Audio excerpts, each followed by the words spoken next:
Subscribe करें और देखें हर मंडे एक हिला देने वाली horror story. Bell icon press करना ना भूलें।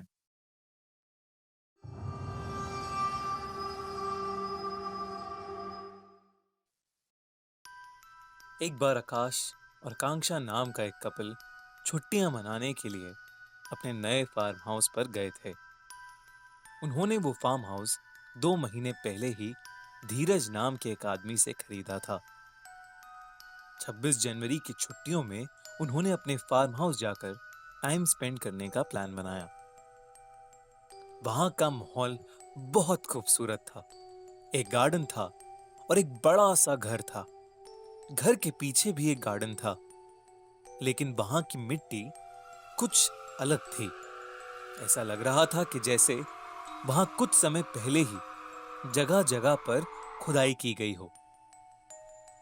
आकांक्षा ने गाड़ी का सारा सामान निकाला और वो उसे घर के अंदर ले जाने लगी, लेकिन हॉल में ही उसकी हील लकड़ी के फ्लोर में धंस गई।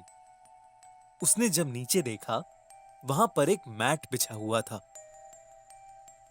आकाश ने मैट हटाकर देखा तो उसे बेसमेंट में जाने का एक रास्ता दिखाई दिया।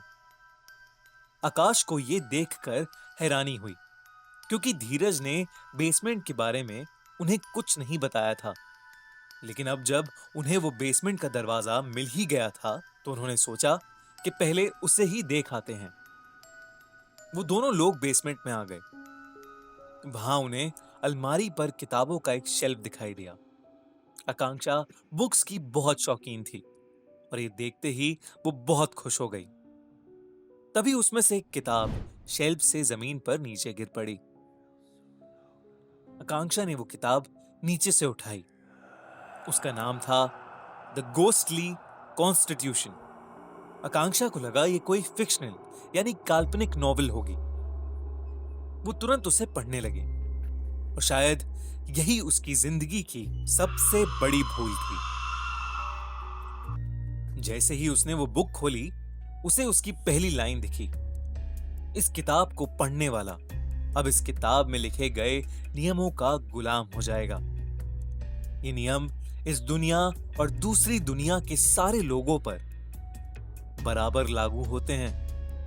आकाश ने जब उसे बुक पढ़ते हुए देखा, तो उसे लगा कि जरूर ये कोई कहानी की किताब ही होगी, और वो आकांक्षा को वहीं छोड़कर घर के बाकी काम निपटाने के लिए चला गया।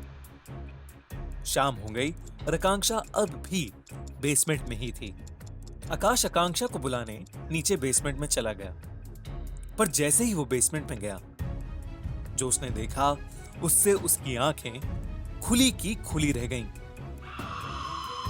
आकांक्षा जिस किताब को पढ़ रही थी, उसमें से एक अजीब सी रोशनी बाहर निकल रही थी और उसके साथ ही कुछ काले साए भी उस किताब से निकल रहे थे। आकांक्षा की आंखें लाल हो गई थीं और वो उस किताब को पढ़कर जोर जोर से हंसे जा रही थी।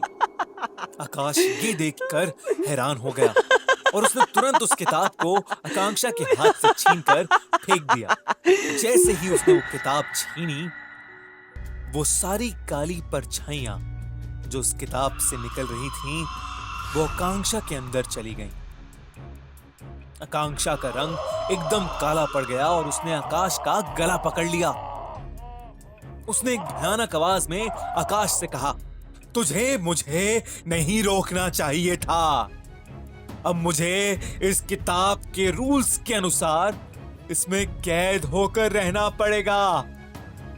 तुझे इसकी सजा जरूर मिलेगी।